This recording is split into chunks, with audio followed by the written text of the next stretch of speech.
बिस्मिल्लाहिर्रहमानिर्रहीम। Welcome students. Management accounting decision making के lecture series में ये हमारा 14th लेक्चर है। आज के लेक्चर में हम लोग designing and implementation of activity based costing के ऊपर बात करेंगे। मैं एक न्यूमेरिकल प्रॉब्लम को लेके आप लोगों को designing and implementation of activity based costing सिखाने की कोशिश करूंगा। इसके अलावा हम लोग उन फैक्टर्स को भी डिस्कस करेंगे जो कि एक successful implementation of activity based costing के लिए जरूरी होते हैं। और आखिर में हम लोग limitations of activity based costing के ऊपर भी बात करेंगे। मैनेजमेंट अकाउंटिंग डिसीजन मेकिंग के ऊपर मेरी तमाम लेक्चर्स की वीडियो मेरे चैनल पे मौजूद हैं। आप अगर उनको रिवाइज करना चाहते हैं तो आप उन वीडियोस को देख सकते हैं और उनको एक्सेस कर सकते हैं। मजीद कॉन्सेप्चुअल एंड इंफॉर्मेटिव वीडियोस के लिए आप मेरे चैनल को सब्सक्राइब कर सकते हैं। और अगर आपको मेरी वीडियोस पसंद आए तो उनको लाइक कीजिए और दूसरे के साथ शेयर भी करें ताकि दूसरों का भी फायदा हो सके। मैं फॉर्मल डिस्कशन स्टार्ट करने के लिए आपके साथ स्लाइड शेयर करता हूं ताकि हम लोग जो है वो आज के टॉपिक के ऊपर डिस्कशन जो है वो स्टार्ट कर सकें। आप मेरे साथ रहिएगा। आए हम लोग अपनी डिस्कशन स्टार्ट करते हैं। जी, सबसे पहले हम लोग ये देखते हैं कि how we design an activity based costing system. हम एक एक्टिविटी बेस्ड कॉस्टिंग सिस्टम को किस तरीके से डिज़ाइन करते हैं। उसके लिए हमें सबसे पहले ये समझना पड़ेगा कि हमारा जो एक कॉस्ट होती है या हमारा जो कॉस्ट सिस्टम है वो किस तरीके से मूव करता है। We have cost objects. Cost object is an activity or an you must say product or a customer for which cost is being incurred, जिसके ऊपर जो है वो कॉस्ट हम खर्च कर रहे हैं या जिस काम के लिए या जिस एक्टिविटी के लिए या जिस पर्पस के लिए हम लोग जो है वो अपने रिसोर्सेज कंज्यूम कर रहे हैं उसको हम कॉस्ट ऑब्जेक्ट कहते हैं। So we have cost objects. And in activity based costing, cost objects can be products or customers. And for those cost objects, we perform different activities for production of the products and for the selling of the products to the customers. हम customers को products को बेचने के लिए या production करने के लिए हम लोग डिफरेंट एक्टिविटीज परफॉर्म कर रहे होते हैं, जिनमें मैन्युफैक्चरिंग भी एक एक्टिविटी है, सेलिंग भी एक एक्टिविटी है, ऑर्डरिंग भी एक एक्टिविटी है, इसके अलावा शिपिंग भी एक एक्टिविटी है, स्टोरिंग भी एक एक्टिविटी है। तो इस तरह से हम लोग डिफरेंट एक्टिविटीज परफॉर्म कर रहे होते हैं, डिफरेंट हम लोग काम कर रहे होते हैं जिनको हम लोग एक्टिविटीज का नाम देते हैं। And when there are activities, those activities consume our resources. वो तमाम एक्टिविटीज जो हैं वो हमारे रिसोर्सेज कंज्यूम करती हैं। जैसे हम उनके ऊपर जो है वो अपने एनर्जीज लगाते हैं, इसके अलावा हम लोग उसके ऊपर कैश खर्च करते हैं, उसके ऊपर हम लोग अपने एसेट्स जो है वो कंज्यूम करते हैं। different resources can be consumed for performing these activities and the consumption of resource is cost. तो जब हम लोगों ने कॉस्ट की डेफिनेशन पढ़ी थी, so cost is the consumption of resources for performing any activities. कोई भी एक्टिविटी परफॉर्म करने के लिए जो हम रिसोर्सेज कंज्यूम करते हैं उनको हम कॉस्ट कहते हैं। तो अगर आप लोग कॉस्ट और कॉस्ट अकाउंटिंग के हवाले से डिटेल में इन चीजों को समझना चाहते हैं तो मैनेजमेंट अकाउंटिंग फंडामेंटल के ऊपर जो कोर्स के ऊपर मेरी वीडियोस ऑलरेडी मौजूद हैं, जिसमें मैंने कॉस्ट को और कॉस्ट ऑब्जेक्ट क्या होता है, कॉस्ट एक्टिविटीज क्या होती हैं, इन सब को मैंने एक्सप्लेन किया है। आप उनको कंसल्ट कर सकते हैं, आप उनको देख सकते हैं। जब हमने ये समझ लिया कि कॉस्ट क्या होती है तो हम एबीसी कॉस्ट इंप्लीमेंटेशन जो है, एबीसी कॉस्ट सिस्टम जो है उसकी इंप्लीमेंटेशन के स्टेप्स क्या हो सकते हैं। So there are 6 steps in implementation of activity based costing. When we design an activity based cost system we follow these 6 steps. Number 1 is identification and defining of activities and activity cost pools. सबसे पहले हम लोग identify करते हैं activities को और activities को define करते हैं, फिर उन एक्टिविटीज के कॉस्ट पूल्स बनाते हैं। तो हम डिटेल में अगली स्लाइड में जाके इसको सीखेंगे कि इससे कि हम लोग किस तरीके से करते हैं। Then we trace activities, then we trace cost to the activities and cost objects। फिर हम लोग दूसरे स्टेप के ऊपर कॉस्ट ऑब्जेक्ट्स को, जो कि हमारे प्रोडक्ट्स हैं और कस्टमर्स हो सकते हैं, उनको हम लोग कॉस्ट को ट्रेस करते हैं। बेसिकली हम लोगों ने कॉस्ट ट्रेस करनी है to the particular cost object पे, तो वो उसका जो ट्रेस करने का ही एक मेथड जो है वो एक्टिविटी बेस्ड कॉस्टिंग है। Basically, tracing of cost is assignment of cost. We basically assign cost to the cost object. Cost object तो हम लोग cost को assign करते हैं। तो पहले स्टेप में तो हम लोग आइडेंटिफाई करते हैं अपनी एक्टिविटीज को और एक्टिविटी कॉस्ट पूल्स को। दूसरे स्टेप में हम लोग वो कॉस्ट को जो कि डायरेक्टली असाइन हो सकती हैं कॉस्ट ऑब्जेक्ट्स को, उनको असाइन करते हैं। फिर तीसरे स्टेप में हम लोग assign cost to the activity cost pools, और वो वाली जो कॉमन कॉस्ट होती हैं उनको हम लोग फिर एक्टिविटी कॉस्ट पूल्स में क्या करते हैं, असाइन करते हैं। कुछ कॉस्ट होती हैं जो कि डायरेक्टली ऑब्जेक्ट को असाइन हो जाती हैं, और कुछ कॉस्ट होती हैं जो कि इनडायरेक्ट कॉस्ट होती हैं, वो डायरेक्टली कॉस्ट ऑब्जेक्ट को हम असाइन नहीं कर सकते हैं, उनको हम एलोकेट करते हैं। हम उनको असाइन करने के लिए हम कोई भी एक्टिविटी बेस्ड कॉस्टिंग सिस्टम को यूज करते हैं। तो वो वाली कॉस्ट हम पहले क्या करते हैं, एक्टिविटी कॉस्ट पूल्स में लेके जाते हैं, और फिर वहां से कैलकुलेट करते हैं एक्टिविटी रेट्स को, और हम एक्टिविटी रेट्स यूज करते हैं, एक्टिविटी रेट्स को कैलकुलेट करते हैं। Then we assign the cost of cost pools by using these activity rates to the particular cost object which can be a product और which can be a customer.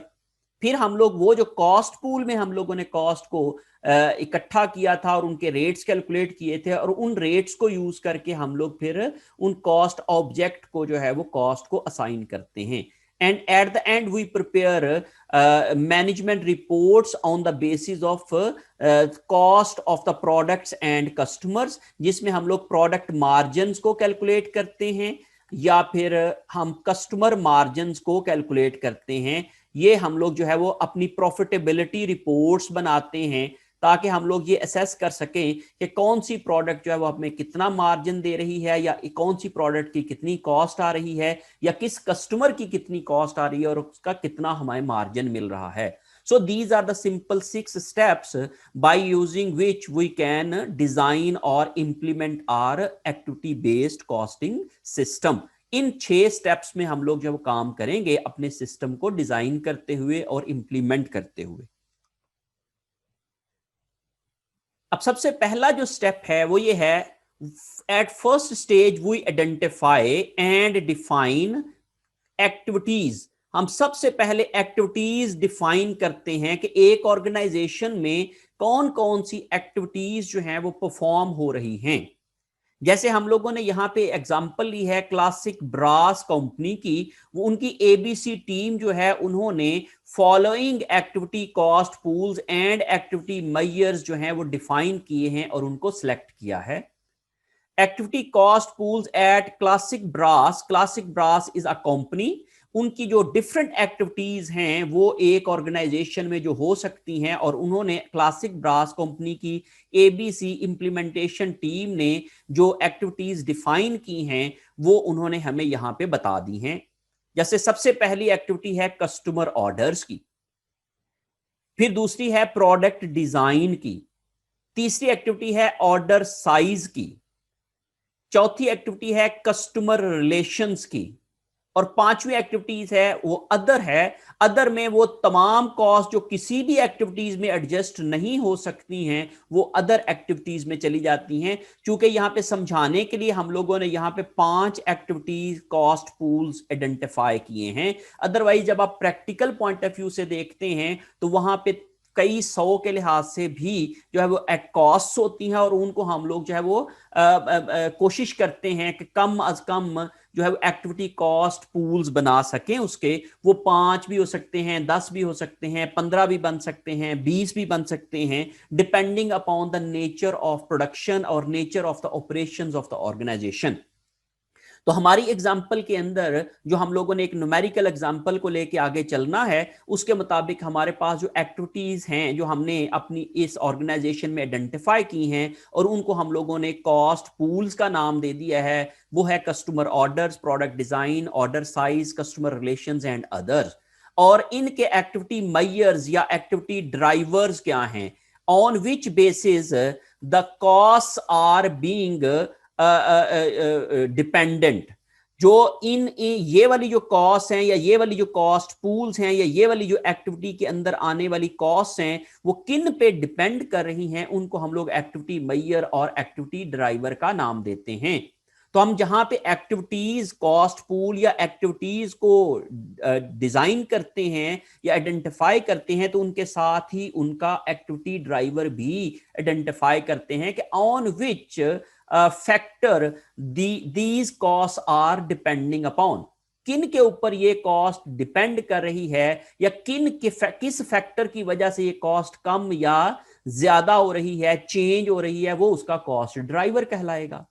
So customer orders का cost driver कहलाएगा number of customer orders, के जितने वो order देंगे उतनी customer orders की cost कम या ज्यादा हो जाएगी।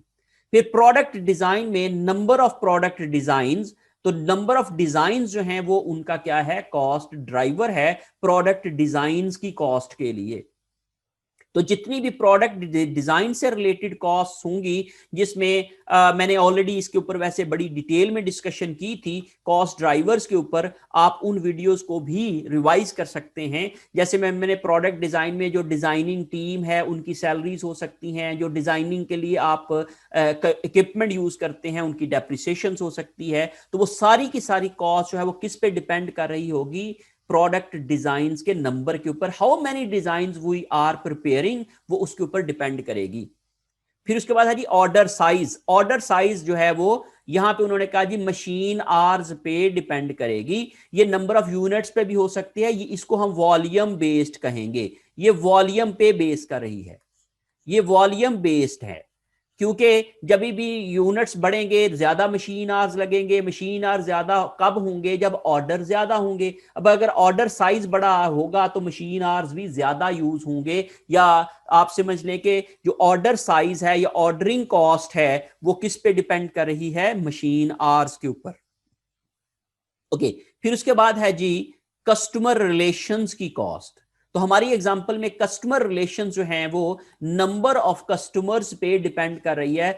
कस्टमर रिलेशंस की कॉस्ट, अगर कस्टमर ज्यादा होंगे तो कस्टमर रिलेशंस की कॉस्ट भी ज्यादा होगी, अगर कम होंगे तो वो कॉस्ट भी कम होगी। और कुछ जो कॉस्ट ऐसी हैं जो कि हमारी हो सकती हैं जो कि किसी कैटेगरी में नहीं आती, वो अदर के हम ग्रुप में लिख देते हैं, उसका एक अदर कॉस्ट पूल बन जाता है। और वो हमारी एबीसी कॉस्टिंग के तहत, जैसे हमने पहले भी डिस्कस किया था, वो हमारी डिस्कशन में एप्लीकेबल नहीं होता है। तो हम लोग अब इन कॉस्ट एक्टिविटीज को और इनके कॉस्ट ड्राइवर्स को लेके हम अपने जो है वो आगे फर्दर सिस्टम को डिजाइन करने की कोशिश करेंगे और सीखेंगे।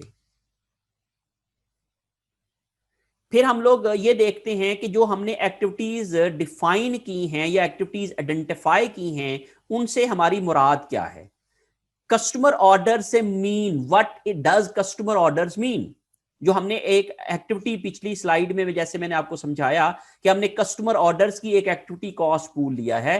सो assigned all cost of resources that are consumed by taking and processing customer orders.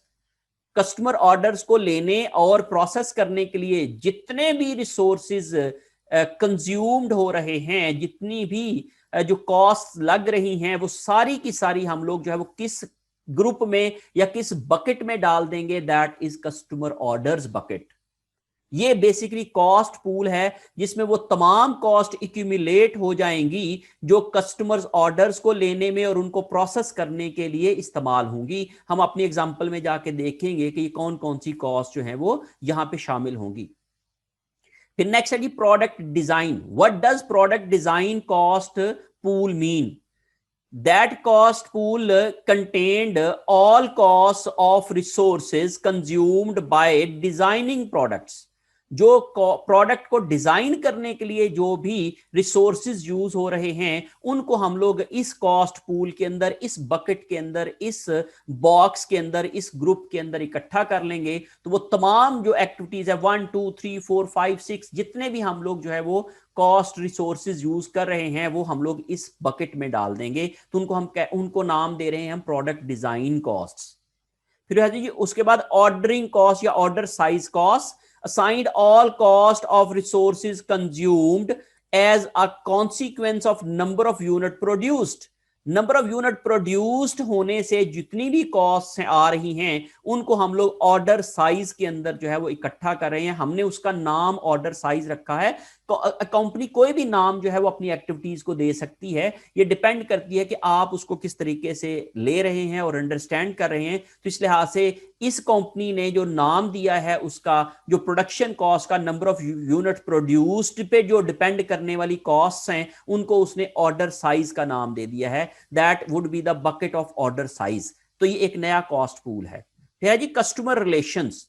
Customer relations के लिए जैसे सेल्स टीम्स की कॉस्ट है, मार्केटिंग की टीम की कॉस्ट है, आफ्टर सेल सर्विसेज की कॉस्ट हैं, वो तमाम एक्टिविटीज के लिए जो रिसोर्सेज कंज्यूम करने हैं for maintaining and development of relations with the customer, उनको हम लोग कस्टमर रिलेशंस के अंदर शामिल कर देंगे और उसका एक नया बकेट या कॉस्ट पूल बन जाएगा। That is called customer relation. और जो हमारी लिस्ट में से बाकी बच जाएंगी कॉस्ट वो सारी की सारी जो हम अदर पूल के अंदर डाल देंगे। और वो चूंकि हम एबीसी कॉस्टिंग के तहत जो है वो हम इसको एलोकेशन में कंसीडर नहीं करते हैं, तो all other overheads cost that are not associated with any cost pool, किसी भी कॉस्ट पूल के साथ जो है वो रिलेट नहीं करती हैं कॉस्ट, उनको हम लोग अदर कॉस्ट पूल के अंदर डाल देंगे। और उनको जो अब हम लोग एबीसी इंप्लीमेंट करेंगे तो उसमें हम लोग अदर को कॉस्ट पूल को कंसीडर प्रोडक्ट मार्जिन या कस्टमर मार्जिन को कैलकुलेट करने के लिए कंसीडर नहीं करते हैं।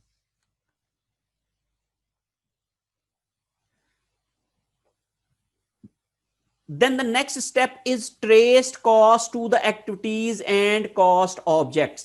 फिर हम लोग जो ऐसी कॉस्ट जो कि डायरेक्टली ट्रेसेबल हो सकती हैं एक्टिविटीज को या कॉस्ट ऑब्जेक्ट्स को, उनको हम लोग जो है वो वाली कॉस्ट जो है वो ट्रेस कर देते हैं, उनको एलोकेट कर देते हैं, जो कि डायरेक्टली उन पर्टिकुलर कस्टमर्स के लिए या पर्टिकुलर प्रोडक्ट्स के लिए जो है वो हम लगाते हैं। तो उनको हम लोग डायरेक्टली उनको ट्रेस कर सकते हैं। तो वो वाली कॉस्ट जो है वो हम लोग उनको ट्रेस कर देते हैं। मैं आगे चल के आपको बताऊंगा। जैसे हम लोग जो है वो डायरेक्ट मटेरियल्स की जो कॉस्ट है that is traceable cost. Direct labour की कॉस्ट हो सकती है दैट इज ट्रेसेबल कॉस्ट। या इसके अलावा कुछ शिपिंग कॉस्ट हो सकती है जो कि एक पर्टिकुलर कस्टमर के लिए हो सकती है, वो क्या हो सकती है, एक ट्रेसेबल कॉस्ट हो सकती है। तो कुछ कॉस्ट जो कि ट्रेसेबल हो सकती हैं जो किसी पर्टिकुलर प्रोडक्ट के लिए या पर्टिकुलर यूनिट के लिए या पर्टिकुलर कस्टमर के लिए आती हैं और वो हम उनको ट्रेस कर सकते हैं, असाइन कर सकते हैं विदाउट एनी कैलकुलेशन और without any you must say taking a base. तो उसकी बेस के ऊपर हम लोग जो है वो उनको हम लोग ट्रेसेबल कॉस्ट कहते हैं। तो पहले स्टेप के ऊपर जो है वो जो नंबर थर्ड स्टेप होता है उसमें हम लोग जो है वो उसको ट्रेसेबल कॉस्ट को आइडेंटिफाई करते हैं और उन ट्रेसेबल कॉस्ट को हम लोग पर्टिकुलर प्रोडक्ट को या कॉस्ट ऑब्जेक्ट को, जो हमारे केस में प्रोडक्ट या कस्टमर हो सकता है, उसको हम लोग असाइन कर देते हैं। फिर उसके बाद हम लोग assign cost to the activity cost pool. और कुछ कॉस्ट ऐसी होती हैं जो कि कॉमन कॉस्ट होती हैं which are not directly traceable to the products और which are not directly traceable to the cost object.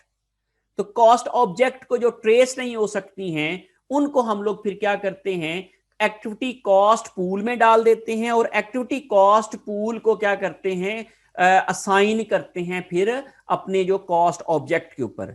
तो एक्टिविटी कॉस्ट पूल को कॉस्ट कैसे असाइन करते हैं, इसको हम लोग फर्स्ट स्टेज एलोकेशन का नाम देते हैं। यहां पे हम आइडेंटिफाई करते हैं कि कितनी कॉस्ट कौन सी वाली कितने परसेंट जो है वो कौन सा डिपार्टमेंट या कौन सी एक्टिविटी जो है वो कंज्यूम कर रही है।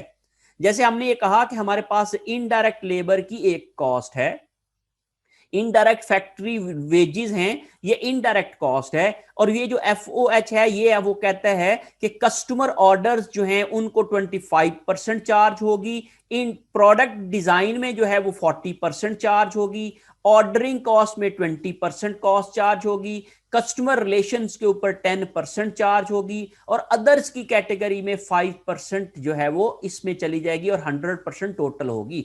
तो ये बेसिकली क्या है, एलोकेशन है ऑफ जो हमारे इनडायरेक्ट एक्सपेंसेस हैं उनको हम लोग पर्टिकुलर कॉस्ट पूल में डालते हैं। अब आप जरा गौर करें, जैसे यहां पे फैक्ट्री इक्विपमेंट की कॉस्ट है, ये हमने कहा जी कस्टमर ऑर्डर्स को तो 20% चली जाएगी, लेकिन प्रोडक्ट डिजाइन में ये नहीं आ रही, ये 0% है। इट मींस ये इसको कोई भी फैसिलिटी प्रोवाइड नहीं कर रही, क्योंकि प्रोडक्शन से पहले ही डिजाइनिंग होती है, और डिजाइनिंग की कॉस्ट जो है वो प्रोडक्शन के ऊपर चार्ज नहीं होती, या प्रोडक्शन की कॉस्ट जो है वो डिजाइनिंग के ऊपर चार्ज नहीं होती। तो इसलिए हम लोगों ने इसको 0% कर दिया है।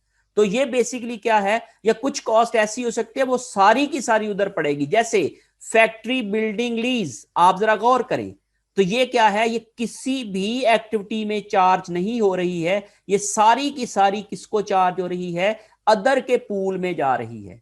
इट मींस ये वाली जो कॉस्ट है ये ट्रेसेबल टू अदर है, ये अदर में चली जाएगी, ये किसी भी एक्टिविटी कॉस्ट पूल को चार्ज नहीं हो रही है। तो ये वाली जो बेसिकली है, जो एबीसी इंप्लीमेंटेशन टीम होती है, वो ये आइडेंटिफाई करती है कि ये वाली जो परसेंटेजेस, कौन सी कॉस्ट कितने परसेंट जो है वो किस कॉस्ट पूल में जाएगी, ये यहां से कैलकुलेशन जो है वो हम लोग कर सकते हैं, और उसको जो है वो हम लोग यूज कर सकते हैं। एज फॉर एज आर ये प्रोडक्शन डिपार्टमेंट की जो एफओएच थे, ये उनकी एलोकेशन है इन डिफरेंट कॉस्ट पूल्स।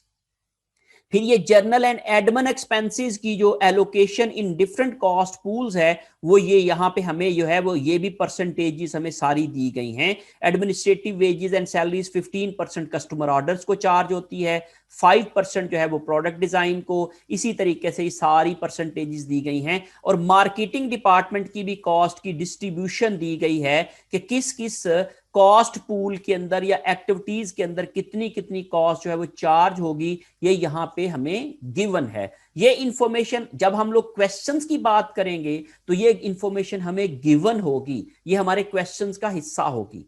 लेकिन अगर हम लोग प्रैक्टिकल पॉइंट ऑफ व्यू से बात करें, हम लोग किसी ऑर्गेनाइजेशन में एबीसी सिस्टम को डिजाइन की बात करते हैं, तो जो एबीसी डिजाइनिंग टीम होती है वो डिफरेंट टूल्स का इस्तेमाल करके ये परसेंटेजेस या ये इनकी जो आप समझ लें कि कंजम्पशन ऑफ रिसोर्सेज की परसेंटेजेस है वो कैलकुलेट करती है, और उसको जो है वो वहां पे लिख लेती है, ताकि हम लोग जो कॉस्ट हैं, जो कॉमन कॉस्ट हैं, उनको हम लोग पर्टिकुलर कॉस्ट पूल को असाइन कर सकें। तो वो जो बेसिकली कॉस्ट हैं, हम थर्ड स्टेप के ऊपर कॉस्ट को असाइन करते हैं to the activity cost pools के अंदर, और उसके जरिए से हम लोग हर एक एक्टिविटी कॉस्ट पूल की कॉस्ट निकाल लेते हैं। तो यही समझ लें कि हमारे पास जो टोटल एफओएच होते हैं, जो कि मैन्युफैक्चरिंग भी और नॉन मैन्युफैक्चरिंग दोनों किस्म के, वो हम लोगों ने क्या किया है, एलोकेट कर दिया है, असाइन कर दिया है, डिस्ट्रीब्यूट कर दिया है अमंग डिफरेंट कॉस्ट पूल्स जो हम लोगों ने पहले स्टेप के ऊपर आइडेंटिफाई किए थे। और जो हमारे पास बच गई थी कॉस्ट, उनको हम लोगों ने क्या कर दिया है, अदर्स की कैटेगरी में डाल दिया है। और चूंकि एक कॉस्ट जो है वो डिफरेंट एरियाज के ऊपर जो है वो लग रही होती है, तो इसलिए हम लोग उसकी रिस्पेक्टिव परसेंटेज को आइडेंटिफाई कर लेते हैं, जो कि हमारे क्वेश्चंस में हमें गिवन होंगी। उनको लेके हम लोग जो है वो इनकी एलोकेशन टेबल बना सकते हैं। अब हम ये देखते हैं कि इनका एलोकेशन टेबल कैसे बनेगा। जैसे आप ये देखें कि हमने ये कहा कि इनडायरेक्ट जो वेजेस हैं, इनकी जो कॉस्ट है वो है 5 लाख की टोटल, जो कि हमें हमारे क्वेश्चन में गिवन है। तो इनडायरेक्ट फैक्ट्री वेजेस हमने कहा जी 5 लाख के हैं, और ये 25% जो है वो कस्टमर ऑर्डर्स को चार्ज होंगी। तो हमने 5 लाख का 25% लिया तो ये 1,25,000 आ गया।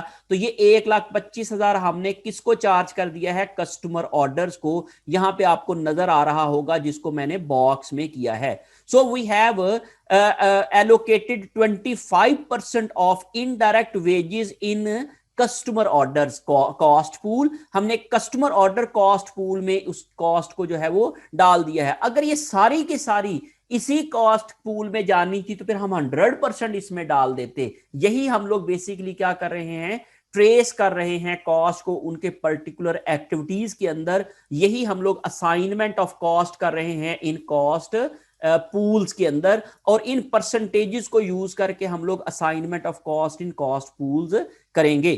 अब इसके बाद देखें दूसरी कॉस्ट एग्जांपल हमारे पास क्या है। हमने कहा जी फैक्ट्री वेजेस हैं, हमारे पास फैक्ट्री इक्विपमेंट की डेप्रिसिएशन है, उसकी टोटल डेप्रिसिएशन है 3 लाख की, और हमें एक वेट दिया गया है, परसेंटेज हमें गिवन है कि 20% जो है वो किसको चार्ज होनी है इस पूरी डेप्रिसिएशन का? कस्टमर ऑर्डर्स के कॉस्ट पूल को। तो 3 लाख का हमने 20% जो है वो जो 60,000 बनता है, ये हम लोगों ने किसको चार्ज कर दिया है? कस्टमर ऑर्डर्स के कॉस्ट पूल को, जैसे मैंने यहां पे आपको समझाने की कोशिश की है। तो हम इस तरीके से ही इसी ही मेथड को, इसी फिलॉसफी को, इसी टेक्निक को फॉलो करते हुए तमाम कॉस्ट को उन परसेंटेजेस को यूज करके हम एलोकेट कर लेंगे।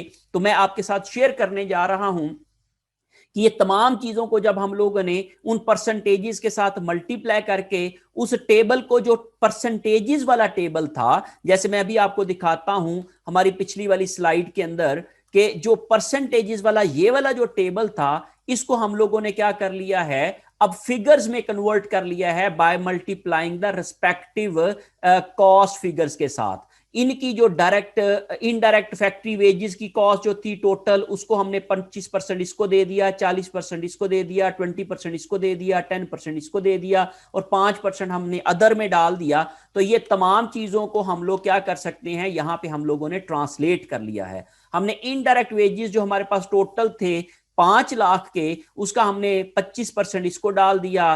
फिर उसके बाद जो है वो उसी परसेंटेज के लिहाज से हम लोगों ने सब की क्या कर दी? वो परसेंटेज वाले टेबल को लेके उन सब को हम लोगों ने क्या कर दिया है? असाइन कर दिया है to the respective cost pools. ये जो हमारे पास कॉस्ट पूल से एक्टिविटी कॉस्ट पूल्स, हमने वो तमाम टोटल कॉस्ट को क्या कर दिया है? डिस्ट्रीब्यूट कर दिया है अमंग डिफरेंट कॉस्ट पूल्स में। और वो जो परसेंटेज वाला टेबल था हमारा, वो सारे का सारा जो है वो इस तरीके से एब्सोल्यूट फिगर्स में कन्वर्ट हो जाएगा, और हर कॉस्ट जो है वो हमारी जो है वो एलोकेट हो जाएगी हमारे जो 4 कॉस्ट पूल्स हैं, और एक जो ये अदर एक्टिविटीज का कॉस्ट पूल है। इसको हम कहते हैं first stage allocation. This is called first stage allocation. इसको हम लोग फर्स्ट स्टेज एलोकेशन और असाइनमेंट कहते हैं।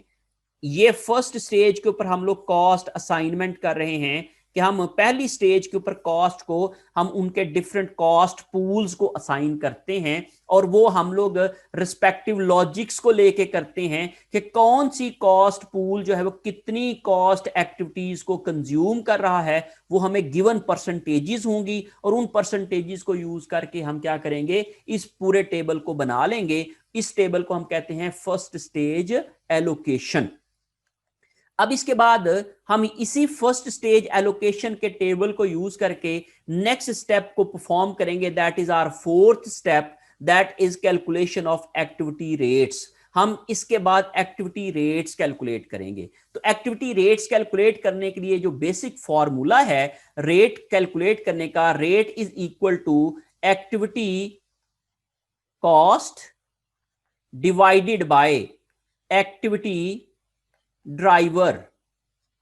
जो भी आपका एक्टिविटी ड्राइवर होगा, ये बेसिक फॉर्मूला को यूज करके हम लोग क्या है? अपना रेट कैलकुलेट करेंगे। तो अभी जो हम लोगों ने पिछली स्लाइड में ये जो कैलकुलेशंस की है 3,15,000 की, 2,57,000 की, 3,80,000 की, 3,67,500 की, और 4,90,500 की, हमने 18,10,000 के टोटल एक्सपेंसेस को ये 5 कैटेगरीज में क्या कर लिया है? ग्रुप्स में डिवाइड कर लिया है। तो यही बेसिकली हमारी जो है वो टोटल एक्टिविटी कॉस्ट आ रही हैं। एक तो हमें बेसिकली क्या है कि इस रेट के अंदर हमें दो फिगर्स चाहिए, एक्टिविटी कॉस्ट चाहिए और एक्टिविटी ड्राइवर चाहिए। तो हमने पिछली स्लाइड के अंदर एक्टिविटी कॉस्ट को कैलकुलेट कर लिया। पहले जो हमें कॉस्ट दी गई थी वो अकाउंट हेड के मुताबिक दी गई थी। हर एक जो हमारे पास जो FOH के अकाउंट थे उसमें दी गई थी। अब उन अकाउंट्स को हम लोगों ने क्या कर लिया है, एक्टिविटीज के मुताबिक अरेंज कर लिया है, एक्टिविटीज के अंदर डिवाइड कर लिया है। तो इन इसी टेबल की जो ये वाली बॉटम फिगर्स हैं इनको यूज करके हम लोग नेक्स्ट क्या करेंगे, इसको जो है वो कैलकुलेट करेंगे। और दूसरी चीज हमें चाहिए एक्टिविटी ड्राइवर्स, और एक्टिविटी ड्राइवर्स हमने कितनी कितनी एक्टिविटीज इन कॉस्ट पूल्स के साथ परफॉर्म की हैं ये भी हमें क्वेश्चन के अंदर तो इंफॉर्मेशन गिवन होगी, लेकिन जब आप प्रैक्टिकल लाइफ की बात करते हैं तो उसमें आप लोगों को बीइंग ABC एनालिस्ट ये वाली सारी एक्टिविटीज खुद डिजाइन करना पड़ेंगी, डिफाइन करना पड़ेंगी और उनकी कैलकुलेशन करना पड़ेगी कि आप पूरे साल में कितने कस्टमर ऑर्डर्स करते हैं, पूरे साल में कितने डिजाइन बनाए हैं आपने नए, पूरे साल में कितने मशीन आवर्स आपने काम किया है, पूरे साल में आप कितने कस्टमर रिलेशन एक्टिविटीज परफॉर्म करेंगे, तो ये कितने कस्टमर्स होंगे आपके। तो ये तमाम चीजें जो है वो आप फोरकास्ट करेंगे, आप इसकी असेसमेंट करेंगे। तो यहां पे चूंकि क्वेश्चन के पॉइंट ऑफ व्यू से अगर मैं देखता हूं तो ये हमें चूंकि गिवन होंगी हमारे क्वेश्चन के अंदर, तो इनको यूज करके हम लोग जो है वो एक्टिविटी रेट्स निकालेंगे। तो अब जो हमारी ABC टीम जो है अब वो नया जो अगला काम करेगी कि इंडिविजुअल एक्टिविटी रेट्स को जो है वो कैलकुलेट करेंगे हम लोग, total cost of each activity divided by total activity levels, total cost of each activity को लेके टोटल एक्टिविटी लेवल्स के ऊपर डिवाइड करके हम लोग क्या करेंगे, उसका रेट कैलकुलेट कर लेंगे।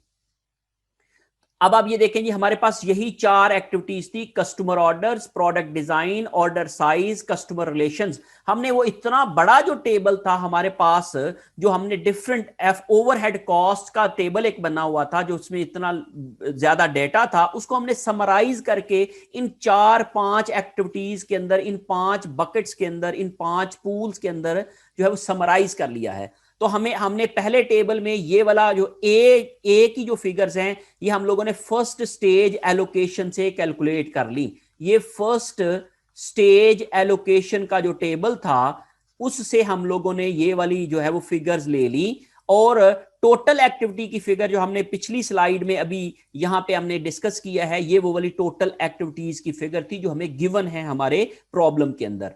और इनको हमने यूज करके जब ए को पहले वाले कॉलम को बी पे डिवाइड किया, मीन 3,15,000 को 1,000 पे डिवाइड किया तो 315 पर ऑर्डर आ गया हमारे पास। 2,57,000 को 200 पे डिवाइड किया तो 1,285 पर डिजाइन आ गया। 3,80,000 को 20,000 पे डिवाइड किया तो 19 पर मशीन आर आ गया।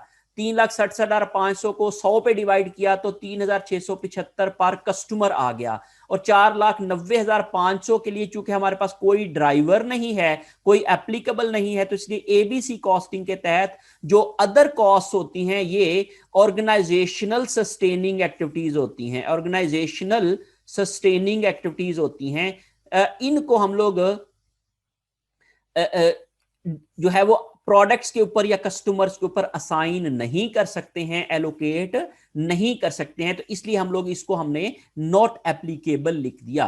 तो इस तरीके से हम लोग क्या कर सकते हैं, एक्टिविटी कॉस्ट के रेट्स निकाल सकते हैं। एक्टिविटी कॉस्ट पूल्स के अंदर हर एक कॉस्ट पूल का रेट निकाल लेते हैं। जब हमारे पास ये रेट आ जाता है तो उससे अगला काम क्या करते हैं कि हम assign the activity cost pools on activity you must say cost objects. तो उसके लिए हम लोग जो डिफरेंट स्टेप्स यूज करते हैं ये बेसिकली हैं, these are the steps of assignment of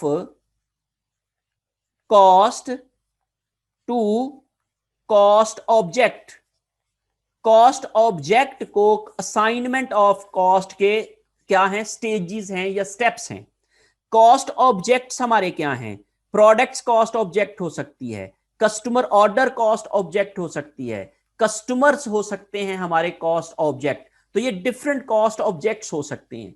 अब हम लोग उनमें सबसे पहला क्या करते हैं, फर्स्ट स्टेज के ऊपर वो वाली कॉस्ट लेते हैं जो कि directly traceable to cost object होती हैं, डायरेक्टली ट्रेसेबल टू प्रोडक्ट्स होती हैं, directly traceable to customer orders हो सकती हैं, directly traceable to a particular customers हो सकती हैं। तो उनको हम लोग ट्रेस कर लेते हैं। ये जो हम लोगों ने पहले कहा था ना कि कुछ जो पहली कॉस्ट होती हैं जो कि डायरेक्टली ट्रेसेबल होती हैं, उनको हम लोग सबसे पहले कॉस्ट को ट्रेस कर लेते हैं। सो हमने डायरेक्ट मटेरियल ट्रेस कर लिया, डायरेक्ट लेबर भी डायरेक्टली ट्रेस कर ली, और शिपिंग कॉस्ट जो है वो कस्टमर ऑर्डर के ऊपर या कस्टमर्स के ऊपर या प्रोडक्ट्स के ऊपर जो है वो डायरेक्टली ट्रेस हो सकती है।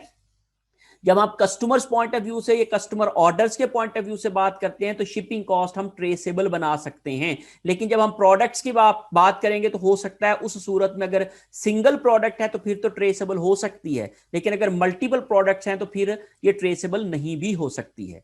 फिर उसके बाद कॉमन कॉस्ट आ जाती हैं जिनको हम लोग ओवरहेड कॉस्ट कहते हैं। ये मैन्युफैक्चरिंग भी हो सकती हैं और नॉन मैन्युफैक्चरिंग भी हो सकती हैं, क्योंकि हम लोग एबीसी कॉस्टिंग के अंदर manufacturing as well as non manufacturing both type of cost are assigned to cost object. हम ट्रेडिशनल में तो सिर्फ मैन्युफैक्चरिंग कॉस्ट जो है वो असाइन करते हैं कॉस्ट ऑब्जेक्ट को, लेकिन हम लोग जो एबीसी कॉस्टिंग है उसके अंदर manufacturing as well as non manufacturing दोनों करते हैं।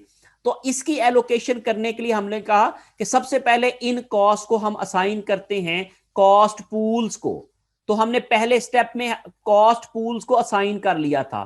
फिर उसके बाद हम लोग उनके क्या करते हैं, कॉस्ट पूल्स को जब हम लोग एलोकेट कर लेते हैं तो इसको हम कहते हैं फर्स्ट स्टेज एलोकेशन, जिसमें मैंने आपको एक परसेंटेजेस का टेबल लेके आपको ये सिखाने की कोशिश की। और हमने जितने भी ओवरहेड्स थे, हमारे पास एक बहुत बड़ा जो टेबल था ओवरहेड्स का, उनको हम लोगों ने क्या कर लिया, इन 5 कैटेगरीज में समराइज कर लिया। ऑर्डर साइज में, कस्टमर ऑर्डर्स में, प्रोडक्ट डिजाइन में, कस्टमर रिलेशंस में और अदर्स के अंदर।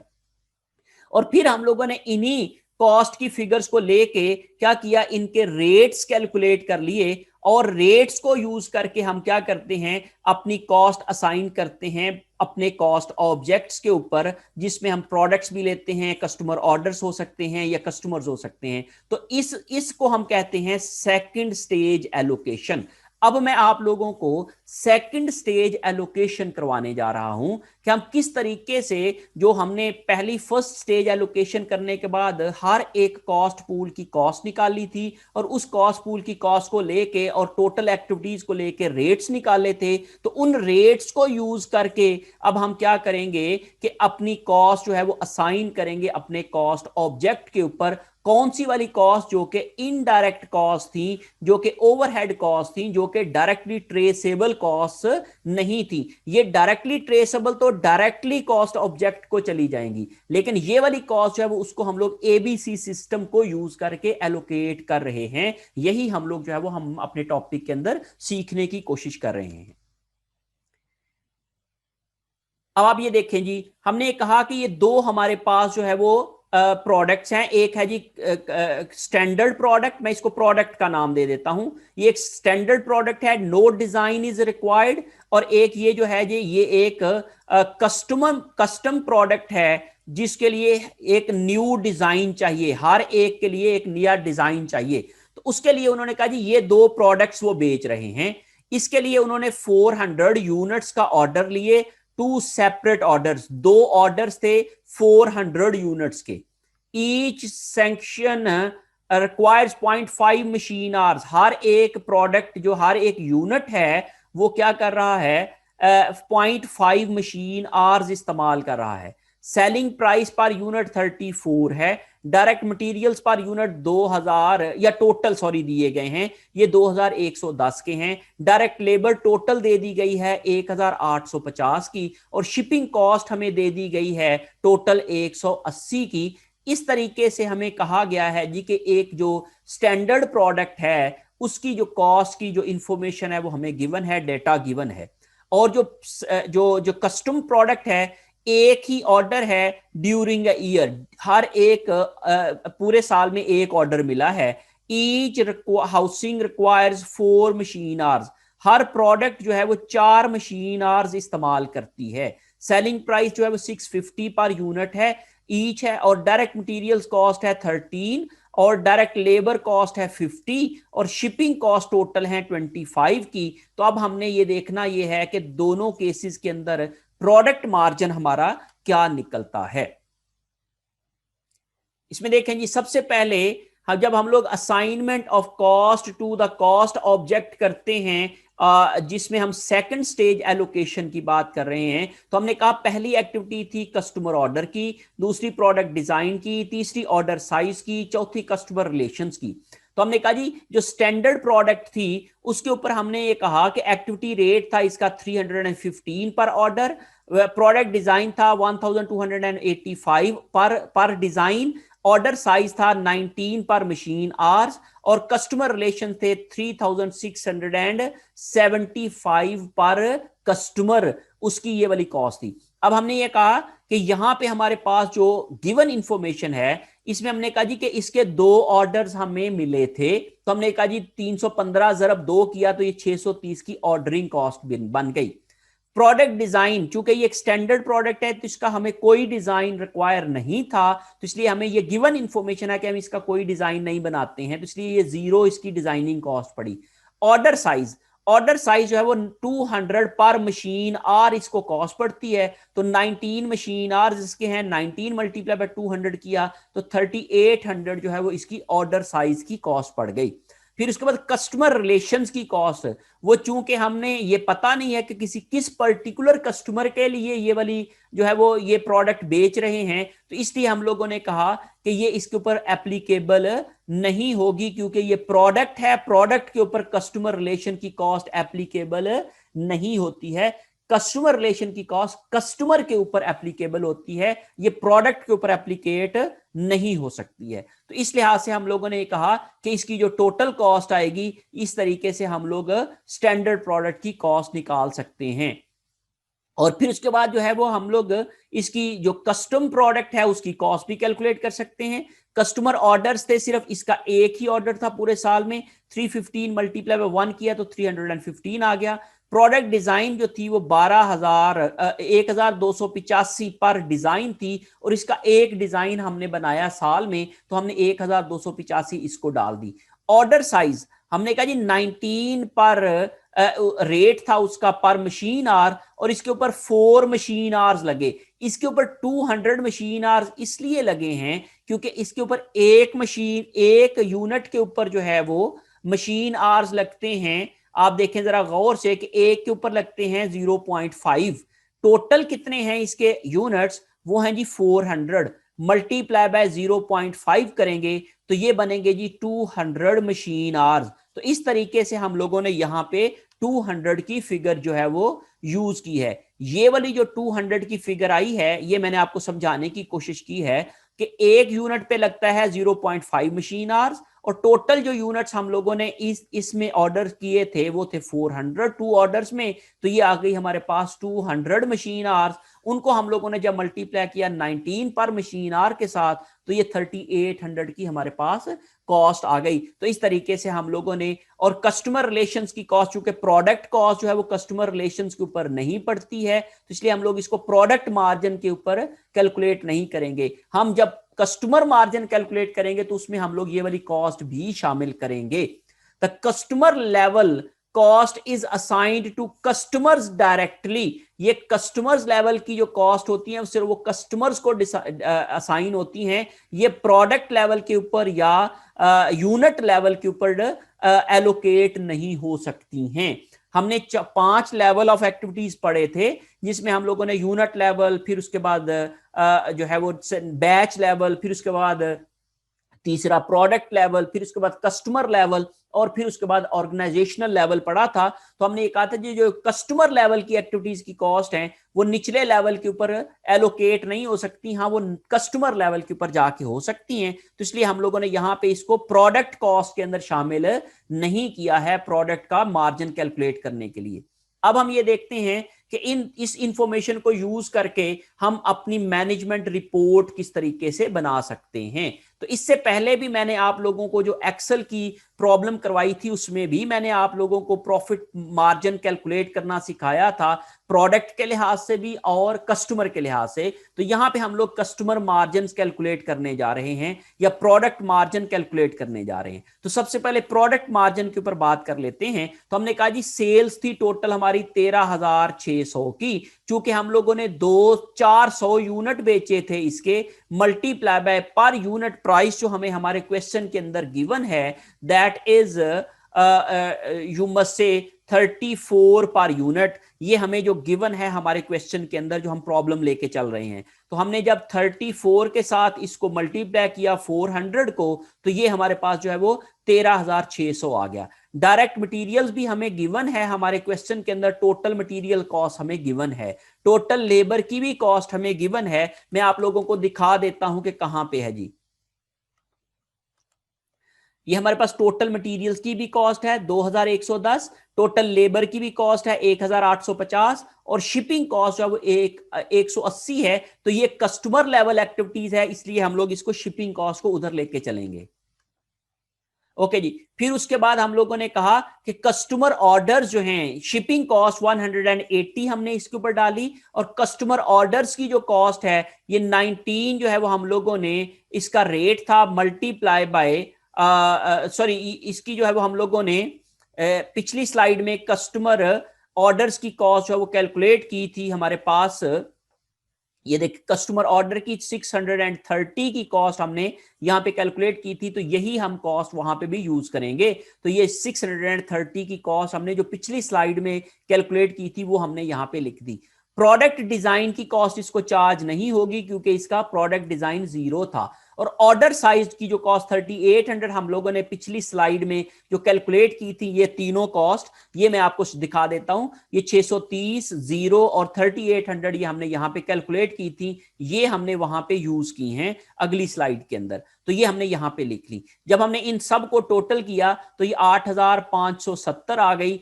13,600 में से 8,570 जब हमने माइनस किया तो 5,030 का हमारे पास प्रोडक्ट मार्जिन आ गया। ये हम कहते हैं जी कि ये हम लोगों ने क्या किया है, अपनी प्रोडक्ट को बेच के इतना जो है वो प्रॉफिट कमाया है फ्रॉम स्टैंडर्ड प्रोडक्ट। अब हम बात कर लेते हैं कस्टम प्रोडक्ट की। तो हमने कहा जी सेल्स हमने की थी 650 की, ये हमें गिवन है। ये मैं आपको दिखा देता हूं उसके डाटा में से कि हमने ये देखें जी कि हमने यहां पे 650 की सेल की थी, ये आपके सामने। डायरेक्ट मटेरियल 13 था, डायरेक्ट लेबर 50 था, शिपिंग कॉस्ट 25 थी। तो इन्हीं इंफॉर्मेशन को यूज करके हम लोग यहां पे बनाएंगे। तो direct material 13, direct labour 50, shipping cost 25, और ये जो तीन कॉस्ट थी ये हम लोगों ने अपनी प्रीवियस स्लाइड में कैलकुलेट की हैं, जहां पे हम लोगों ने कस्टमर ऑर्डर की भी कॉस्ट कैलकुलेट की है 315, और फिर उसके बाद 12,1,285 जो है वो हमने प्रोडक्ट डिजाइन की कॉस्ट लगाई है, और ऑर्डर साइज की कॉस्ट 76 जो है वो हम लोगों ने कैलकुलेट की थी। यही तीनों जो है वो हमने यहां पे यूज किए हैं, इन तीनों को भी हमने यहां पे लिख लिया। जब हमने इसको टोटल किया तो 1,764 इसकी टोटल कॉस्ट आ गई। जब हमने इसको माइनस किया तो हमें इससे प्रोडक्ट मार्जिन जो है वो 1,114 का लॉस नजर आ रहा है। In this way, we can calculate product margin under activity based costing system. हम activity based costing के तहत product margin को calculate कर सकते हैं इस तरीके से, इस फॉर्मेट को और इस इंफॉर्मेशन को, इन कैलकुलेशंस को यूज करके। फिर इसके बाद हम लोग प्रॉफिटेबिलिटी एनालिसिस कर लेते हैं कस्टमर की। कस्टमर मार्जिन हम देख लेते हैं। तो हमने कहा जी कि विन यार्ड यॉच ने हमें ये वाले ऑर्डर दिए थे, तो हमने कहा जी स्टैंडर्ड प्रोडक्ट का हमें जो मार्जिन मिला वो था 5,030 का, जो हम लोगों ने अपनी पिछली स्लाइड में कैलकुलेट किया 5,030 का, और यहां से हमें लॉस हुआ 1,114 का जो कि हमारे कस्टम प्रोडक्ट से था। तो टोटल प्रोडक्ट मार्जिन हमने नेट प्रोडक्ट मार्जिन इन दोनों को जब नेट ऑफ किया, 5,030 में से 1,114 माइनस किया तो 3,916 रह गया।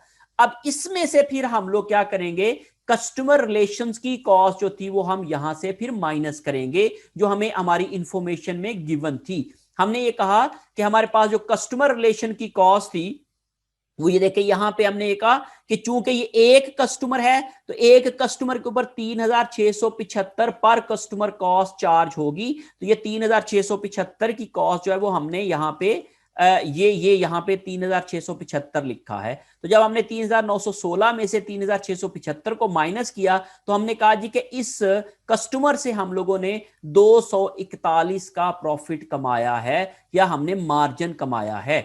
तो इससे हमें ये इस रिपोर्ट से हमें क्या पता चल रहा है कि हमने जो स्टैंडर्ड प्रोडक्ट थी उससे प्रॉफिट कमाया है, जो हमने कस्टम प्रोडक्ट थी उससे हमें लॉस हुआ है, और ओवरऑल हमें इस कस्टमर से जिसने हमें इन दोनों प्रोडक्ट्स के ऑर्डर दिए थे, स्टैंडर्ड के भी और कस्टम के भी, उससे हमें जो है वो 241 का क्या हुआ है, प्रॉफिट हुआ है। In this way we can calculate customer margin by using activity based costing. अब हम ये देख लेते हैं कि हम अपने जो है वो ट्रेडिशनल कॉस्टिंग के तहत हम अपने प्रोडक्ट मार्जिन को कैसे कैलकुलेट कर सकते हैं। तो हमने स्टैंडर्ड प्रोडक्ट की हमने कहा जी 13600 की सेल थी, इसकी 650 की सेल थी। डायरेक्ट मटेरियल हमें गिवन है 2110 और इसका 13, और इसमें डायरेक्ट लेबर हमें गिवन है 1850 और इसका 50, और यहां पे मैन्युफैक्चरिंग ओवरहेड हमें गिवन है 10,000 के और ये 200 के। और जब हम लोगों ने इन सब को टोटल किया और उसको 13,600 में से माइनस किया तो इस प्रोडक्ट ने हमें मार्जिन दिया 360 का और इस प्रोडक्ट ने हमें मार्जिन दिया 387 का। अब हम ये देखते हैं कि ये जो 10,000 की कैलकुलेशन है ये कैसे हुई है। तो हमने ये कहा कि हमने 400 यूनिट्स बेचे थे और इसके ऊपर पर यूनिट मशीन आवर्स लग रहे थे 0.5, और हमने कहा जी टोटल मशीन आवर्स जो थे वो बन गए इसके 200 मशीन आवर्स, और मल्टीप्लाई बाय हमने कहा जी 50 पर मशीन आवर इसका रेट आता था एज पर ट्रेडिशनल मेथड। तो उसके लिए हमने प्री डिटरमिन्ड ओवरहेड रेट निकाला। हमने कहा जी टोटल ओवरहेड थे हमारे 10 लाख के, और ओवरहेड उसमें से हम लोगों ने 20,000 मशीन आवर्स का काम किया पूरे साल के अंदर। तो हमारे पास पर मशीन आवर ओवरहेड रेट आ गया दैट इज 50 पर मशीन आवर। अब पहले वाले मेथड में हमने हर एक एक्टिविटी के लिए डिफरेंट कॉस्ट बेस यूज की थी, कॉस्ट ड्राइवर यूज किया था, लेकिन इस मेथड में हम लोग सिर्फ और सिर्फ सिंगल मेजर यूज कर रहे हैं दैट इज मशीन आवर्स। तो इस मशीन आवर्स को यूज करके जब हमने किया तो हमने कहा जी 50 पर मशीन आवर इसका क्या आता है, रेट आता है। जब हमने 200 को 50 से मल्टीप्लाई किया, जो इस स्टैंडर्ड प्रोडक्ट ने हमारे पास जो यूनिट मशीन आवर्स कंज्यूम किए थे, हमने टोटल यूनिट इसके बेचे थे 400, पर यूनिट मशीन आवर लगते थे 0.5, टोटल मशीन आवर्स इसके लिए चाहिए थे 200 पर मशीन आवर। हमारी जो ओवरहेड कॉस्ट थी मैन्युफैक्चरिंग ओवरहेड, क्योंकि हम नॉन मैन्युफैक्चरिंग कॉस्ट यहां कंसीडर नहीं करेंगे तो इसलिए हमारे पास आ रही थी 50, तो 50 को मल्टीप्लाई किया हमने 200 के साथ तो 10,000 इसका आ गया। और इसी लिहाज से हमने इसका किया तो हमने ये कहा जी कि पर मशीन आवर आ रहा है 50, तो ये बेसिकली क्या कर रहा है, ये पर यूनिट 4 मशीन आवर्स लेता है। ये भी हमें गिवन है हमारे क्वेश्चन के अंदर, ये मैं आप लोगों को दिखाता हूं कि किस तरीके से हमें गिवन है हमारे क्वेश्चन में। तो हमने कहा जी ये जो एक प्रोडक्ट जो है ये कितने आवर्स ले रही है, ये 4 आवर्स 4 मशीन आवर्स ले रही है।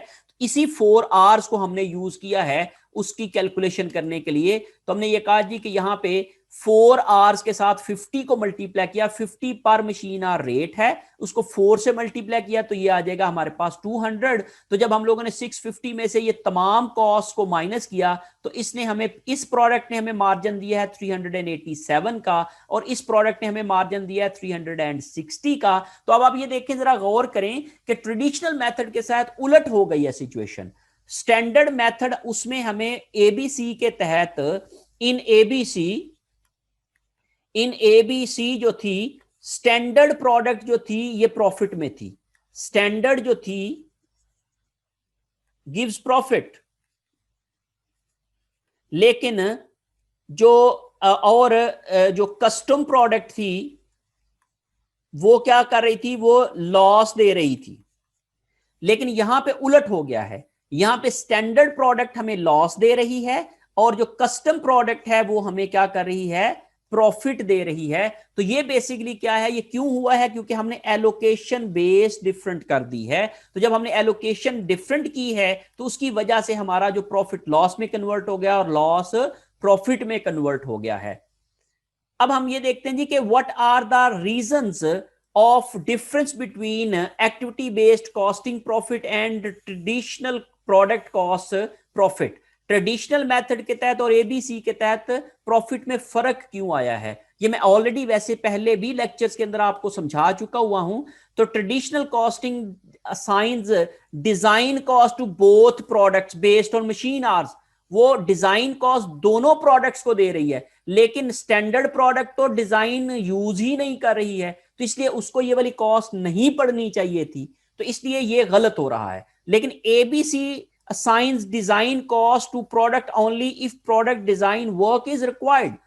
और एबीसी क्या कर रही है, सिर्फ उसी को ही डिजाइन कॉस्ट डाल रही है जिसके डिजाइन बन रहे हैं। अगर डिजाइन नहीं है तो फिर डिजाइनिंग कॉस्ट नहीं पड़ रही है। लेकिन ट्रेडिशनल कॉस्टिंग जो है वो डिजाइनिंग कॉस्ट भी उस प्रोडक्ट को चार्ज कर रही है। इसी वजह से हमारी जो स्टैंडर्ड प्रोडक्ट थी वो क्या हो गई है, अंडर ट्रेडिशनल जो है वो लॉस में चली गई है, जो कि प्रॉफिट में थी, क्योंकि हमने डिजाइनिंग कॉस्ट भी उसको चार्ज कर दी थी, हालांकि उसका डिजाइन तो कोई भी नहीं बन रहा था। दूसरा क्या है, traditional costing assigns customer order cost a batch level using unit level allocation based machine hours. जो बेसिकली ट्रेडिशनल कॉस्टिंग है वो जो कस्टमर ऑर्डर्स की कॉस्ट है वो एक बैच लेवल कॉस्ट है।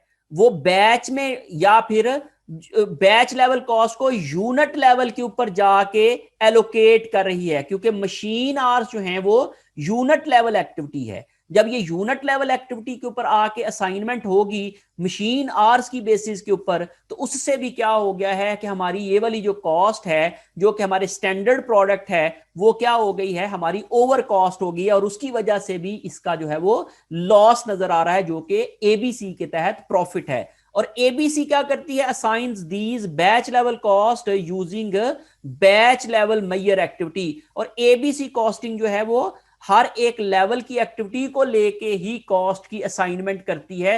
वो बैच लेवल की कॉस्ट यूनिट लेवल के ऊपर जाके या यूनिट लेवल के बेस को लेके या यूनिट लेवल ड्राइवर को लेके असाइन नहीं करती है। वो हर एक लेवल का अपना एक ड्राइवर होता है और उस वजह से उसकी कॉस्ट एक्यूरेसी ज्यादा होती है। Traditional costs assign only manufacturing cost to products. Traditional costing सिर्फ मैन्युफैक्चरिंग कॉस्ट को असाइन करती है प्रोडक्ट्स को, लेकिन जो एबीसी कॉस्टिंग है वो नॉन मैन्युफैक्चरिंग कॉस्ट को भी असाइन करती है। अगर आप ट्रेडिशनल के तहत देखें तो जो कस्टम प्रोडक्ट थी वो ट्रेडिशनल के साथ प्रॉफिट दे रही है, लेकिन एबीसी के तहत वो क्या दे रही है, लॉस दे रही है। तो उसकी लॉस देने की वजह यह है क्योंकि हम लोगों ने जो नॉन मैन्युफैक्चरिंग कॉस्ट थी वो ट्रेडिशनल के तहत कॉस्ट चार्ज नहीं की थी, लेकिन एबीसी के तहत हमने कॉस्ट चार्ज की है, जिसकी वजह से उसकी जो कॉस्ट असाइनमेंट है टू द प्रोडक्ट वो ज्यादा एक्यूरेट हो गई है, और उसकी वजह से वो जो एबीसी के तहत है वो जो हमें ट्रेडिशनल प्रॉफिट दे रही है वो बेसिकली एक्चुअली क्या है, उस प्रोडक्ट के ऊपर लॉस है। Traditional costing assigns all manufacturing cost to products. Traditional costing क्या करती है, तमाम मैन्युफैक्चरिंग कॉस्ट जो है वो प्रोडक्ट को असाइन करती है, जबकि एबीसी कॉस्टिंग जो है वो तमाम जो मैन्युफैक्चरिंग कॉस्ट हैं वो प्रोडक्ट को असाइन नहीं करती। जैसे ऑर्गेनाइजेशनल सस्टेनिंग एक्टिविटीज की जो कॉस्ट होती हैं वो प्रोडक्ट्स को असाइन नहीं करती। जैसे हमने अपने केस में अदर कॉस्ट जो देखी थी वो हमने प्रोडक्ट्स को असाइन नहीं की थी, लेकिन ट्रेडिशनल कॉस्ट सिस्टम क्या करता है, वो अदर जो कॉस्ट हैं वो भी प्रोडक्ट को असाइन कर देता है। तो दोनों के प्रॉफिट में डिफरेंसेस आने की ये 4 वजूहात हो सकती हैं जो हमने अभी प्रॉब्लम को डिस्कस किया है, और इन प्रॉब्लम्स को हम लोगों ने लेके समझने की कोशिश की है कि प्रोडक्ट मार्जिन कैसे निकलता है, और प्रोडक्ट मार्जिन के अंदर जो डिफरेंसेस आते हैं under activity based costing system और ट्रेडिशनल कॉस्टिंग सिस्टम वो हम किस तरीके से डिफाइन कर सकते हैं, एक्सप्लेन कर सकते हैं। What are the characteristics of a successful ABC implementation? हम एक्टिविटी बेस्ड कॉस्टिंग को जब आप इंप्लीमेंट करने जाते हैं अपनी ऑर्गेनाइजेशंस के अंदर, तो कौन सी चीजें जो है वो जरूरी होती हैं for the successful implementation of activity based costing. उसमें सबसे बड़ी जो इंपॉर्टेंट चीज है that is the strong top management support. अगर टॉप मैनेजमेंट नहीं चाहेगी तो आप एक्टिविटी बेस्ड कॉस्टिंग की इंप्लीमेंटेशन जो है वो बेहतर तरीके से नहीं कर सकते हैं। अगर आपकी टॉप मैनेजमेंट सपोर्ट करेगी, आपकी टॉप मैनेजमेंट जो है उसके ऊपर जो वो एक्सपेंस करेगी, आपकी टॉप मैनेजमेंट जो है वो उसको फुली आप लोगों को उसके ऊपर जो है वो कमिटेड नजर आएगी, तो तब आप क्या कर सकते हैं, एक्टिविटी बेस्ड कॉस्टिंग को जो है वो इंप्लीमेंट कर सकते हैं। Because in implementation of activity based costing it is a lengthy process. ये एक लंबा और हेक्टिक प्रोसेस होता है जिसमें हम लोगों ने पूरी ऑर्गेनाइजेशन को डिफरेंट एक्टिविटीज में डिवाइड करना होता है, फिर उनके लिए कॉस्ट मेजर्स ढूंढना होते हैं, फिर उन कॉस्ट मेजर्स को यूज करके एक्टिविटी रेट्स निकालना होते हैं, फिर उन रेट्स को यूज करके हम एलोकेशन ऑफ कॉस्ट को निकालते हैं। तो ये तमाम चीजें जो है वो तभी पॉसिबल होंगी जब, क्योंकि ये टाइम टेकिंग होती हैं, इसके ऊपर कॉस्ट लगती है, स्पेशलाइज्ड नॉलेज चाहिए होता है, तो उसके लिए फिर हमारी टॉप मैनेजमेंट की जो सपोर्ट है वो बहुत जरूरी होता है। If top management is not committed towards the implementation of the ABC system, then we cannot say that we can have a successful ABC system। तो उससे उसके नतीजे में हम जो है वो बेहतर तरीके से ABC की इंप्लीमेंटेशन नहीं कर सकते without the support of the top management. Second is the most important, we have to link the evaluation and rewards with the activity based costing। अगर हम एक्टिविटी बेस्ड कॉस्टिंग की बेस के ऊपर जो कॉस्ट कैलकुलेशंस कर रहे हैं या प्रॉफिटेबिलिटीज कैलकुलेट कर रहे हैं, अगर हम उसकी एक्यूरेसी को बेहतर बनाना चाहते हैं और उनको जो है वो अगर implementation of activity based costing करना चाह रहे हैं, तो फिर हम क्या कर सकते हैं, हम अपने जो रिवॉर्ड्स होते हैं या इवैल्यूएशन ऑफ एम्प्लॉइज होते हैं उनको हम लिंक कर सकते हैं, उनकी परफॉर्मेंस को लिंक कर सकते हैं उनकी प्रॉफिटेबिलिटी के ऊपर। और प्रॉफिटेबिलिटी जो है वो एक्यूरेट की जा सकती है by implementation of activity based costing. चूंकि आप हम लोग आगे चल के देखेंगे कि प्रॉफिट मार्जिन जो है वो हम किस तरीके से एक्यूरेट कर सकते हैं by implementing activity based costing system. फिर उसके बाद तीसरा जो है वो क्रॉस फंक्शनल इन्वॉल्वमेंट है। Because in activity based costing the whole organisation is involve in the implementation of activity system.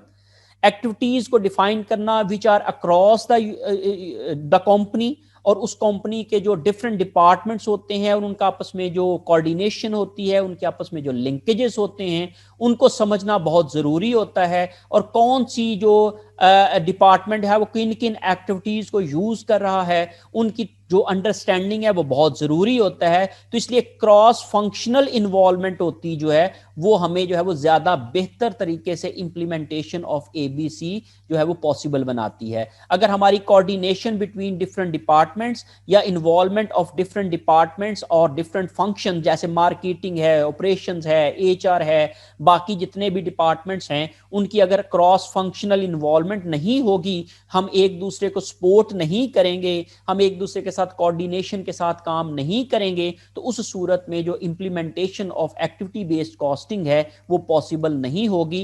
क्योंकि इसकी जो है वो इसके लिए बहुत ज्यादा अक्रॉस द बोर्ड इन्वॉल्वमेंट चाहिए होगी, जो एक थॉरो जो है वो एनालिसिस चाहिए होगा, और उसके लिए फिर तमाम डिपार्टमेंट्स की जो इन्वॉल्वमेंट है या उनकी जो सपोर्ट है वो बहुत जरूरी होती है। तो वो अगर नहीं होगी तो हम लोग जो है वो इंप्लीमेंटेशन ऑफ ABC नहीं कर पाएंगे। तो इसलिए ये उसके बेसिक कैरेक्टरिस्टिक्स हैं for the successful implementation of activity based costing system.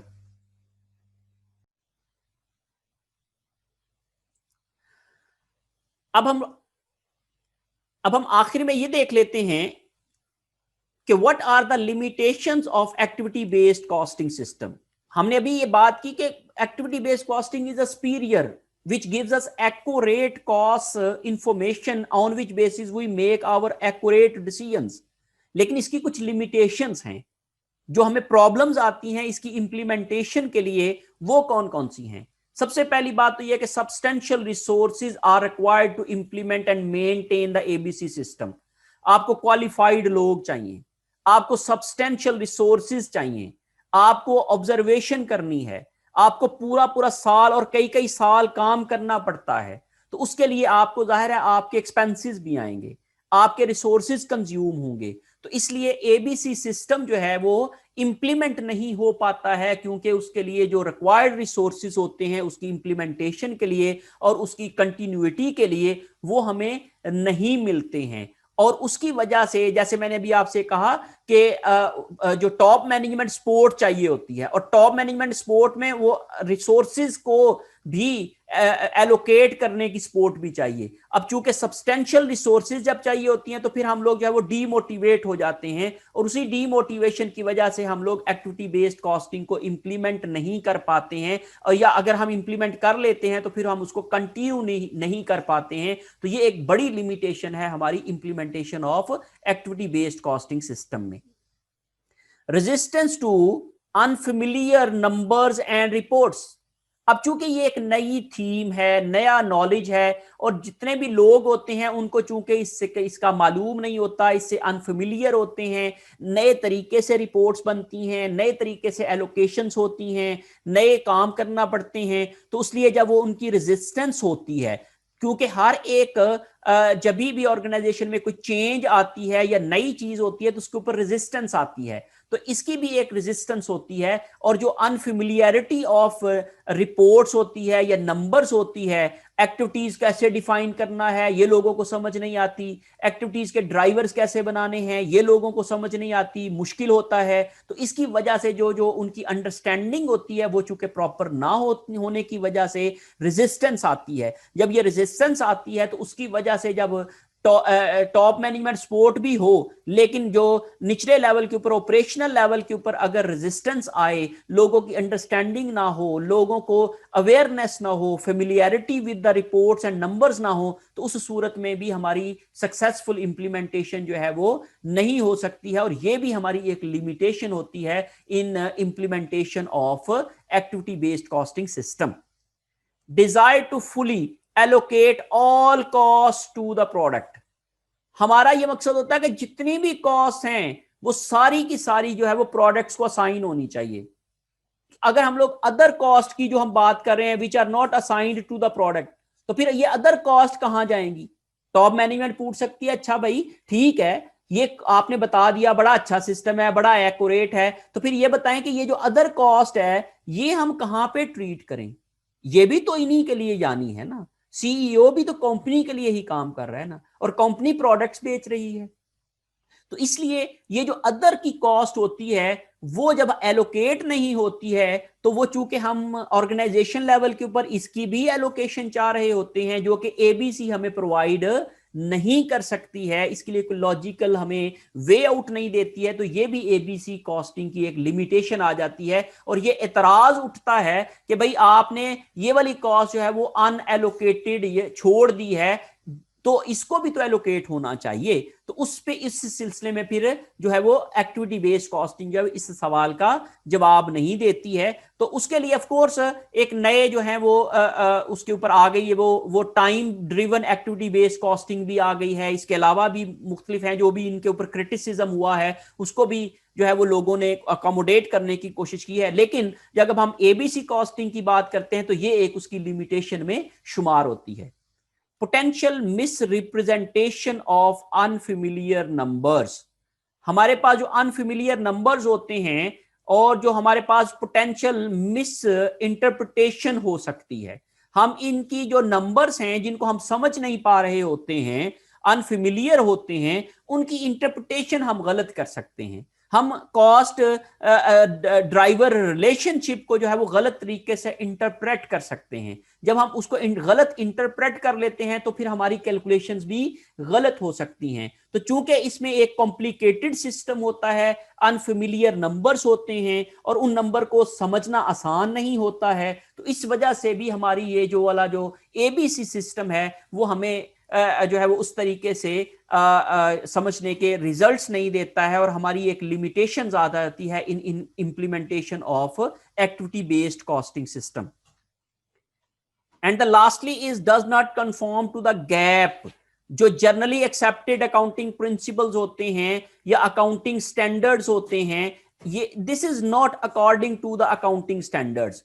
ये भी एक इसकी लिमिटेशन है कि activity based costing is not in accordance to the generally accepted accounting principles. वो जो अकाउंटिंग प्रिंसिपल्स हैं जिसकी बेस के ऊपर हम लोग अपनी अकाउंटिंग करते हैं या फाइनेंशियल रिपोर्टिंग करते हैं या फाइनेंशियल अकाउंटिंग करते हैं, तो इसलिए हम लोग फिर इसको जो है वो एक्सटर्नल रिपोर्टिंग के अंदर इस्तेमाल नहीं कर सकते हैं। हाँ, इंटरनल रिपोर्टिंग के लिए, इंटरनल डिसीजन मेकिंग के लिए इसलिए हमें उसमें इस्तेमाल कर सकते हैं। तो इसलिए फिर हमें इंटरनल के लिए अलहदा से कॉस्टिंग करनी पड़ेगी और एक्सटर्नल के लिए अलहदा से कॉस्टिंग करनी पड़ेगी। तो इसलिए ये डुअल सिस्टम जो है वो कंफ्यूजिंग हो जाता है। तो ये भी एक लिमिटेशन है हमारे एक्टिविटी बेस्ड कॉस्टिंग सिस्टम की, कि ये हमारा जो एक्सटर्नल रिपोर्टिंग का फ्रेमवर्क होता है या रिपोर्टिंग स्टैंडर्ड्स होते हैं या अकाउंटिंग स्टैंडर्ड्स होते हैं, ये उनके मुताबिक जो है वो नहीं होती है, और उसकी वजह से भी हम इसको प्रॉपर तरीके से, पूरे तरीके से इंप्लीमेंट और यूज नहीं कर पाते हैं। ये उसकी एक लिमिटेशन हो सकती है। होप सो आप इन तमाम चीजों को अच्छे से समझ गए होंगे, और एक्टिविटी बेस्ड कॉस्टिंग को इंप्लीमेंट करना और एक्टिविटी बेस्ड कॉस्टिंग और ट्रेडिशनल कॉस्टिंग सिस्टम्स के तहत प्रॉफिट मार्जिन्स के अंदर कंपैरिजन करना आप अच्छे से तरीके से सीख गए होंगे। अगर आपको कोई भी क्वेश्चन हो तो आप कमेंट के अंदर पूछ सकते हैं, और आप मेरी वीडियो को लाइक कीजिए और दूसरों के साथ शेयर कीजिए। दुआओं में याद रखिए। अल्लाह हाफिज।